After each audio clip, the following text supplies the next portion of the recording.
Welcome to the Corner Store Talk podcast. My name is Billy Filmer. I'm your host. Today's guests, we have Mitch Jenkins and Craig Parker Jr. They both my cousins. So just introduce yourself. Hey, what's up?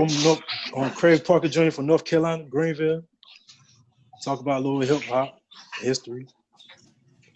Yo, Third Eye Mitch, BX PK, same old stuff. We're gonna talk this hip hop stuff, Zulu Union, and all of that. Right. So today's podcast, we're gonna talk about hip hop. As y'all know, hip hop started in the Bronx, the Boogie Down Bronx. So what right, exactly. Talk about is hip hop. So first question: When did y'all first started listening to hip hop? You want? I take it. I was definitely young. The first hip hop song I can remember was Mass Appeal from Gangstar, and my mom's playing Dear Mama from Tupac. So I had to be like 7. Right, a good 6 to 7 years old. You know what I mean? I started. Those are the first artists I knew was Tupac, Gangstar, and Old Dirty Bastard. R.P. Yes. I say my first rap I heard of was Petey Guns. Cause my mom had us in church, like, so I had to sneak and listen to rap, like, you know what I mean? Yeah. Like, so we come from a church background for real. Yeah, for real. So, but yeah, Petey Guns, I think I know the first rap I probably listened to.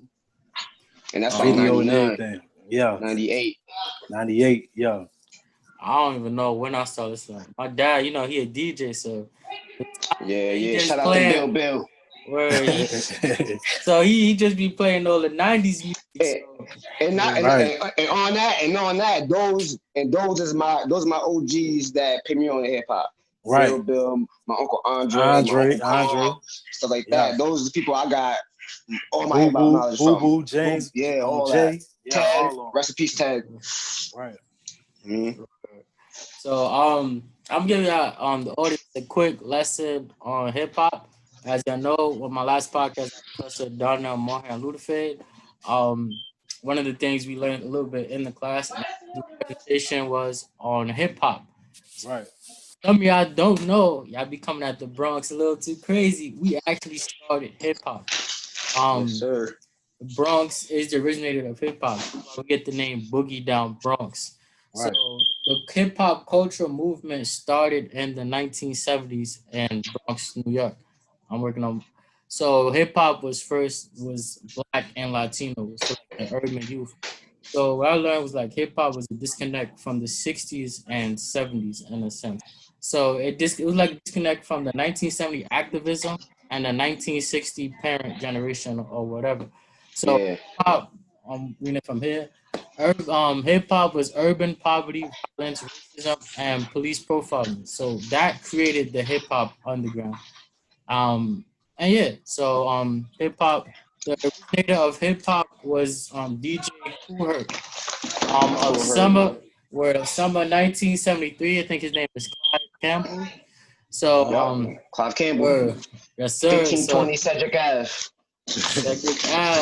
So DJ Kool Herc was the basically originator of hip hop, and then the pioneers, Grandmaster Flash, right, and Africa Bambaataa. I can never say his Africa name. Bambaataa.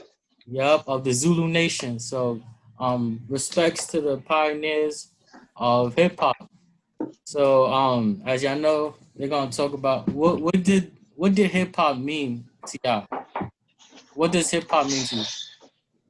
Something you can vibe to, something you can relate to, and like conscious rap. I like a lot of conscious rap.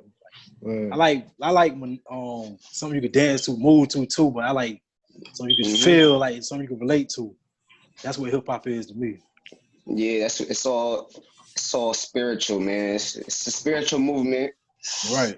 And like you said, it's a vibe, and it's part of our culture. It's definitely part of my culture and stuff. But you know what I mean? It's big. It's a big staple in Black culture. That's our culture. You know what I mean? Nobody can take that from us. Exactly. Like our communication key. Yeah. That's a fact. Hip hop over the years, well, the next about 30, 40 years has grown. And it just feels good to know that hip hop started within the Black and Latino community, mainly the Black community, and how it just spread up. Yeah, it's just good to get recognition as Blacks. That's a Right. fact. And it's the biggest So, genre in the world right now. they're gonna talk about like the hip hop community. So we have Bronx River, Zulu Nation. You have Right. Brook Ave with DJ Kool Herc. You have Wu Tang was out in Staten Island. So this is gonna talk a little bit about that. Yeah. And Bronx River is officially Hip Hop Boulevard as a couple years ago. You know what I mean? That's Hip Hop Boulevard now. Even though technically it started 1520 Cedric Ave, you know what I mean? So So now I'm gonna ask them their opinion on the verses. So was it a few days ago maybe? Snoop and DMX went live on IG and they had a verses. They have I think 21 songs hit for hit. And yeah, so it was basically East versus West Coast. For me, I feel like that was the first time I see an East and West Coast rapper actually come together. Because back then it was Big and Pac. They was close until Pac apparently got set up. And then that's the East and West Coast to go at it. It was war back then. So I'm gonna ask them who they think won. Who you think won, Snoop Dogg or DMX? My guess is X, man. Like I like and Snoop. It's a debatable one. It's a debatable one. Yeah. And I'm not mad at anybody who says Snoop, you know what I mean? And people can say it's East Coast bias, New York bias, whatever. You know what I mean? It's your own opinion, but you know what I mean? Snoop did his thing, but I feel like X had to go against the whole West Coast because he had to go against Nate Dogg, Tupac, the East Siders, No Limit, Dr. Dre. Like, come on, son. Like, it was just DMX. He only had a couple posse joints he played. So So I didn't even catch the whole. I didn't even catch the whole thing, but what I heard, X, man. I like Snoop too, though. I like Snoop too. It was debatable. And it was a good vibe, though. It was a good vibe. Snoop supporting DMX, dancing to his song. DMX singing his music and it. Yeah, that was good to see. You know what I mean? But I don't got nobody smoking anybody, but I got DMX edging that. You know what I mean? It was I ain't gonna lie, it was a close battle. I watched most of it. I'm like, yo, Snoop got this fire. What X gonna come back? And then Snoop got, and he always answered. X always clapped back. He always answered. I knew it was gonna be like that. Snoop is too smooth too. Snoop is mad smooth. Yeah, he is. I ain't gonna lie, he was a good host too, yo. He was a good host. Yeah, man. That's a fact. You know, they did it at his crib. Like, you know, he was a good host. Yeah, that's a fact. That's a fact. Dog versus dog. Right. So if you had to choose between Biggie and Tupac, who y'all picking?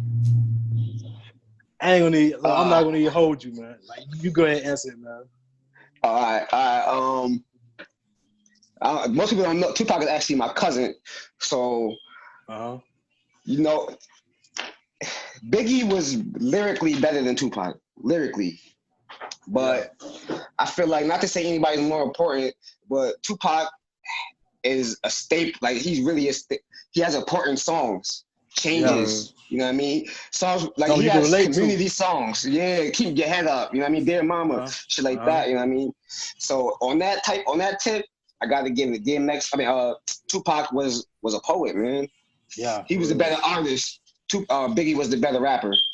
Yeah, I agree. So me, I was born in 2000, so I started listening to like Big and Pac and like actual rap as I was growing up, maybe around like 13 or 14. So like I don't really have a saying it a little bit, but for me, I feel like I honestly don't know who's better because I listen to Tupac and I listen to Biggie. Biggie just that music you just be bumping to. Like, it's hard. It's hard. So you Then he got the lyrics with it. Well, so you bump it, they be like, I ain't gonna lie, like normally Bronx and Brooklyn, we just be going at it. But as soon as they bring up Biggie, it's like, damn. Nah, you but, got but, it. but at the end of the day, though, you really can't compare them two. Like, you know what I'm saying? Who's better? Nah, because we compare them because they both died, they had beef. But really, they're not the same. Tupac was more like on Nas style. He's both on like more like a Jay-Z. Jay-Z, like more into social justice a little bit. Yeah, social justice, you know, talk about uplifting the black community and stuff like that. And as well, talk about his thug life shit and, you know what I mean, get ignorant too. So this has been chat a little bit. I've been seeing a little bit about Big Daddy Kane or Rakim. They had an MC battle who will win. Me personally, I haven't really listened to Big Daddy Kane. I haven't really listened to Rakim. I'm still going, so I'm still listening to hip hop, like that type of music. But for y'all who's been listening to it for so long, who y'all think will win an MC battle? Big Daddy Kane or Rakim? For me, nobody can fuck with the God Rakim. That's just how I feel, man. That's the God right there. He followed a lot of niggas style. First off, you know what I mean? There ain't no Jizza without no Rakim. There ain't no Nas without no Rakim. Because he was the first rapper to start doing that rhyme pattern. Everybody used to rap something, rhyme here, something, rhyme here. He started rhyming in the middle of the sentences, and you know what I mean, changing like that. Like a lot of people thought he wrote on Summertime. What was that song that Will Smith? I think he didn't write that. Nah, he didn't write that. I seen his joint on Breakfast Club. Nah, he didn't write. Oh, I thought he wrote that. That's crazy. Nah, it was just his flow. It was just his flow. And I think Big Daddy Kane, he's ill, but he got hard records. But most of his records is for the girls. Like LL, like a LL, yeah. Yeah. He got a lot of girl records. Even though his flow is ill too. He's smooth, smooth. In the versus battle, you know what I mean? When some of them joints come on and then Rakim just following it with Know the Ledge from Juice or Don't Sweat the Technique. Those is hard songs. Like them shits is hard. Them beats. You remember those? Like those are hard 90s New York beats, late 80s. Right. You heard them in Paid in Full and a whole lot of other movies. You heard them all the movies. Right. What do y'all think about the Roots? So me, recently it was about back when I was in school, I started listening to the Roots. So like their music is bumping. That's one of my favorite groups. Something you can vibe to. Man, Black Thought is different. It was first. I say the Roots and the Fugees, like, you know, it's just something you can vibe to, man. Word. It was the first, I think, bringing like live instruments into like rap. Yeah, live instrumentation, rapping over live beats. Right. A hip hop band, so to say. So respect to the Roots. So what y'all think about the Roots? Me personally, like I'm still listening to the Roots, and I'm like I vibe with the music. Like I could just sit there, like do homework and just vibe to their music because it's such good vibes. And yo, that's ill. That's ill that you doing your homework on the Roots too, because a lot of people don't know about the Roots, man. And I got on the Roots late. You know what I mean? But the Roots, you know what I mean? It took me to listen to that Philadelphia Half-Life. I heard that. What's the name of it? It was a rap. Philadelphia Half-Life. They second album. It's officially their third album, but it really is their second album. Okay. That album, I heard that. Man, that Black Thought on that album was just something special, man. And then I just had to do the homework from there. Right. Questlove, you know what I mean? On the drums, Hubbard on the bass line. Questlove go crazy on the drums, yo. Yeah, man. Questlove is and not only speaking of Questlove is one of the founding members of the sound of the neo soul sound, like Erykah Badu and him and D'Angelo was they had that studio in Philly. They was making all them neo soul, Jill Scott type of, you know what I mean? Music Soul Child, D'Angelo, Bilal, that type of music. They the fathers of that sound, you know what I mean? Bringing that neo soul shit back. That's a fact. And respect to the female artists that like Missy Elliott, a little bit Mary J. Mary J. Blige, nobody. The queen of hip hop and R&B. Lauryn Hill. Nobody can verse Mary J. Where you got Queen Latifah was on there too.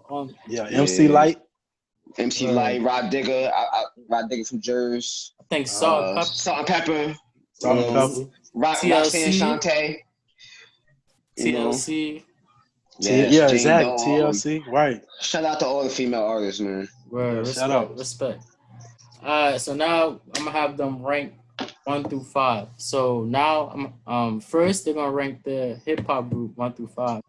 So ranking 1 through 5, who's your favorite and why? You wanna go first? Just single or groups like? Nah, like groups first. Right? Yeah. Groups, okay. You go first, Cuzzo. All right. Well, number 1 is Wu-Tang always for me. Wu-Tang for the children, man. Yeah. It's always Wu-Tang number 1. My other 4, they always vary. Between Mobb Deep, The Roots.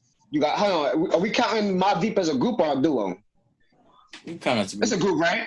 Yeah, you count as a group. Yeah, that's a group. So Mobb Deep, The Roots, Boot Camp Clique.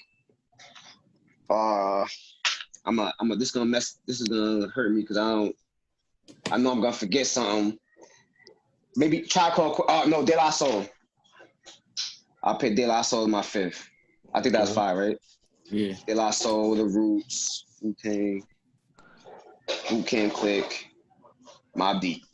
So we doing the older groups ordered, or it don't matter? Like it don't matter. Like top 5 groups. Let me see. I'm gonna Dipset the first group. Man. Ooh, I wouldn't even think. No. I take that back. I take that. D Block the first group. Then Dipset, G-Unit, Outkast. I put Outkast in there. Outkast. Yeah. Yeah, I know. I'm forgetting some groups, huh? Yeah. There's so many. It's so like, many. I know I'm gonna forget some. Right. But I'm gonna say Rough Riders, man. Yeah, I'm gonna take Boot Camp Clique off mine and put Outkast. I'm gonna put Outkast on my shit. Yeah. You gotta the South, yeah, man. You gotta represent the South too. So before we get into the next rank, talk about Public Enemy a little bit and how basically they use their voice and to empower the people. One of the songs like "Fight the Power." So talk about that. Yeah, I'm not gonna lie. I'm not too well versed on Public Enemy, but you know what I mean. Chuck D is a staple in hip hop when it comes to that black empowerment. "Fight the Power" is one of the most powerful black songs. Right. You know what I mean? Yeah, me and Bear had a conversation about that a while ago. Rest in peace, my cousin Bear, man. Right. All right, one more group. Chris One. I don't know. He loved playing with Chris One. Chris One. Yeah. So talk a little bit about that. How y'all feel about that? That group. Let me, man. It's the Bronx legend right there, man. Yeah. He held the Bronx down when Queensbridge is the Bronx beef, South Bronx beef. You know what I mean? Bridge is over, South Bronx. The dude got like 25 albums. You know what I mean? Like, KRS legend, Bronx legend. Battle MC too. He'll kill a nigga in the battle. All right, so next ranking is hip hop artists 1 through 5. So who y'all think is top 5 for y'all? My top 5 would be first. I'm gonna say Pop for number 1, like Pop number 1, then Biggie. Pop, Biggie, Jay. But my last 2 modern days is, I'll say, right now is Cole and K Dot. Mm-hmm. Yeah, them my last 2 modern day, like those are rappers. I'm gonna have to go Nas number 1 always for me. Always Nas. This is a list that varies too. Nas never varies though. Nas number 2. Pop. 3. Styles P. 4. Let me get one of my aliens in there. Just MF Doom, man. Look at one of my aliens in there. MF Doom is one of my favorite rappers of all time, man. Well, look, Number 5. No, you good. Go ahead, cuz. It's hard. I know I'm gonna smack myself later. I'm gonna forget somebody on this too. But I said Pac. Give me. Damn, it's hard. Give me Big. Look, I take that back with Cole and Kendrick. I gotta put Jada and Fab. I gotta put, you know what I'm saying? Jada, I could have put Jada and mine. Yeah, Jada and Fab. They're my last two. Yo, matter of fact, take off MF Doom, pick Rakim. Gotcha. Gotta pick Rakim in you. So now we're gonna talk a little bit today's generation rap. So some people say like today's generation music, hip rap and hip hop music kind of fell off because of these mumble rappers or whatever. So they feel like hip hop kind of went down, but they don't realize that we still got great artists like J. Cole. Right. J. Cole, my favorite artist. So respect to him. We still got rappers like Kendrick Lamar, Joey Badass. Yeah. Yep. So what artists you think is good in this generation? Like we are right now, my Griselda. I don't know if y'all know Griselda, Benny the Butcher, West Side Gun, Conway from Buffalo, New York. Those are my 3 favorite dudes right now. These dudes, and on that this era, the mainstream is saturated. That's what I would say. It's saturated with too much of the same sound of shit. But like you say, you still got K-Dot, you still got J. Cole, and because of the streaming era, you still have these hard underground artists that still follow the hip hop format and stuff. So Griselda, Rock Marciano, Freddie Gibbs, J. Cole, Big Crit. K-Dot. I'm not too. I heard it was fire. I'm not too well versed on him though. Yeah, he a poet. He a poet. Yeah, I heard good things about him. Then Joey Badass too. He's in my 5. For like my 5, it'll be Cole, Kendrick Lamar, Joey Badass. I feel like Joey Badass is extremely underrated. He's under the radar. Or extremely underrated. I gotta go Meek Mills for number 4, for sure. I like Meek. Number 5 is low-key hard. I think maybe Lil Baby. Okay. I like. Can't think anywhere else off the top that I listen to on a regular. So I might have to go number 5, Lil Baby. Okay. I like Lil Baby. Who you got, Cuzzo? My 5 right now. Or did you for say modern for modern day rappers or modern. I say Meek number 1 for Meek J. Cole number 1 for my modern day. J. Cole, K. Dot, Meek Mills. Let's see. I like Lil Baby. And the 5th one, I say, trying to prop my phone up right, my fault. For the 5th, I'll say, Da Baby. Da Baby. Yeah, Da Baby. Who's the better baby? Who's the better baby? I gotta go Lil Baby. Man, I listen to Lil Baby more. Yeah, lyrically it's Da Baby, but like if you want something all around, I say Lil Baby. Yeah, I say Lil Baby. Yeah. Now the last one to talk about is battle rap. There we go. Battle rap. Man, you got me on this one. I don't even watch that. I'm still stuck on Smack, cuz. Remember the Smack DVD? Smack DVD? Murder Mook Murder Mook and on Loaded Love. I'm stuck. I don't know the new one. Murder Mook versus Party Yachty. Right. Yeah. Rest in peace, Party Yachty from the Bronx. Yeah. I'm still stuck on them guys, yo. So for me, I think during quarantine, I first started listening to like battle rap. I think the first battle rap I watched was Hitman versus Arsenal. Arsenal, I heard, Arsenal decent. He's decent. Yeah, him and Arsenal. So that's when I started watching more of it, and I started getting into Charlie Clips. Charlie Clips, Charlie Clips is nice. I like. I watched him versus Loaded Lux. I watched John the Don. It was a funny battle. Where Loaded Lux, right? Loaded Lux versus Charlie Clips was funny. Yeah. So like I started getting into that. And yeah, that inspired me to do like a little rap battle on Instagram. Shout out to Nelson. All right. I gotta check that out. So last ranking 1 through 5 rap battle. So for me, I think I gotta go maybe Charlie Clips, maybe number 1 between Charlie and Hitman.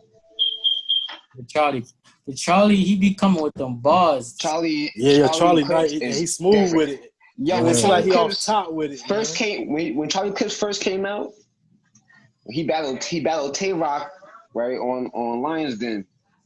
Killed him like 5. They was like a 5-round battle, so he killed him like 5-0. Charlie Clips didn't battle for like another 2 years. He battled Sirius Jones. Yeah, I remember Sirius. He killed him, and then after that, for like 2-3 years, he went on a run of not losing. Charlie Clips went undefeated for like 3 years, 4 years. So I thought like a lot of them write their raps for real. But it seemed like it really seemed like, and that's why he fell off a little bit because he has a freestyle ability that's so good that he'll go to a battle with two rounds written and he don't got a 3rd round, so he'll freestyle the 3rd round. Yeah. Wow, he's gonna get somebody that wrote 3rd rounds for 3 months. Right. Yeah. So for me, I can go. Let me see. Charlie, Hitman, John the Don, number 3. Number 4, I'll go probably Arsenal. Maybe us. Number 5, I'll probably go T-Surf. T-Surf. I got Charlie Clips on mine too. I got Daylight in mine. Tay-Rock, K-Shine, Loaded Lux. These are ones I'm familiar with. I don't like I said, I don't know all the new battle rappers. I'm gonna go with Loaded Lux. Not in this order now, but Loaded Lux, Murder Mook, T-Rex, and Charlie Clips. How many was that? That was how many was that? 4. That was 4. All right.